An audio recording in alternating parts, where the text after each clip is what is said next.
Aquilo que te faz mal, que você se sente culpado. Aquelas coisas que você fez e que depois você se arrependeu, mas não quer dar o braço a torcer. Essas coisas gerariam trauma. E a boa notícia é que ninguém pode traumatizar a sua malha. A má notícia é você que faz isso. Você não precisa de ninguém para resolver esse problema para você. Você é totalmente autossuficiente em lesar a sua própria estrutura. Então, quanto mais grave for o trauma, maior a lesão, mais grave, maior o número de células descontroladas, maior o número de células desorientadas. E essa desorientação é que geraria os tumores, né? Perturbações em prejuízo dos outros plasmam nos tecidos fisiopsicossomáticos que nos constituem um veículo de expressão determinados campos de ruptura na harmonia celular. Dá para entender isso? Fisiopsicossomáticos somos nós, não é? Uma época alguém perguntou assim, isso é psicossomático? Eu falo assim, olha, você falar que alguma coisa é psicossomática é a mesma coisa que você falar que eu vou subir para cima. Eu não consigo ver nada, em termos biológicos, que não tenha influência direta no meu campo emocional. Das doenças desenvolvidas. Óbvio, eu estou andando na rua, cai um avião e eu morro, não foi o meu campo biopsicossomático, certo? Pelo menos não a princípio.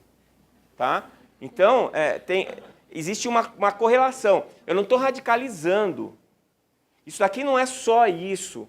Então, por exemplo, olha, eu nasci com oncogene para câncer de mama. Isso é um fator predisponente. Então, a malha do meu perispírito já tem determinada fraqueza para alguns tipos de trauma. Se eu der mole, vai romper. Agora, o fato de eu ter o oncogene vai determinar que eu tenha? Não. Ah, mas eu não tenho oncogene, posso ficar tranquilo? Não. Então, é uma somatória de coisas. Então, eu tenho os fatores predisponentes e desencadeantes. Aliás, tudo que eu aprendi em medicina, desde que eu entrei na faculdade, está nesse equilíbrio. Todas as doenças, elas dependem dessas duas coisas.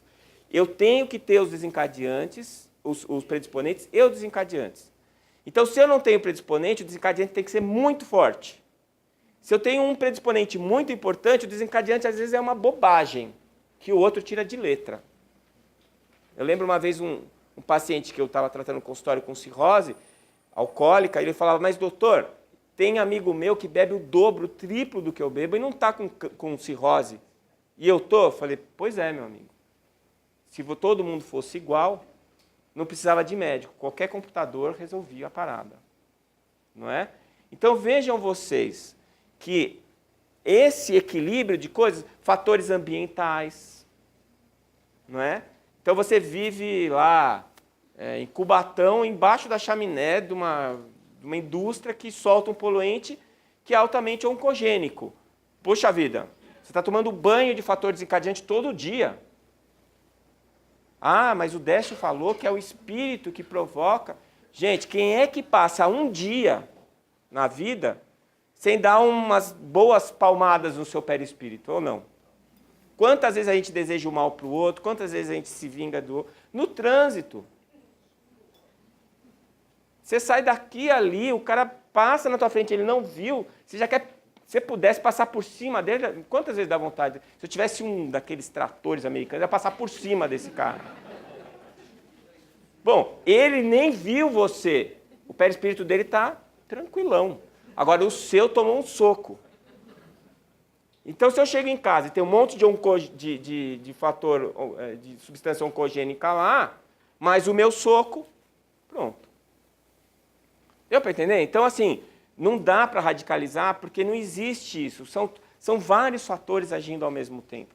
E tudo que a gente for tentar simplificar, a gente vai errar. Tanto que, por que até hoje a gente não tem uma boa teoria para o desenvolvimento do câncer? Porque são muitos fatores para serem analisados. E a nossa medicina ainda não está avaliando o que eu considero o principal fator predisponente e desencadeante, que é o fator espiritual.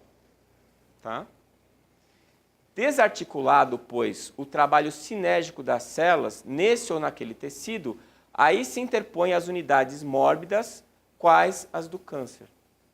Evolução em Dois Mundos. Eu estou falando desse livrinho aí, gente.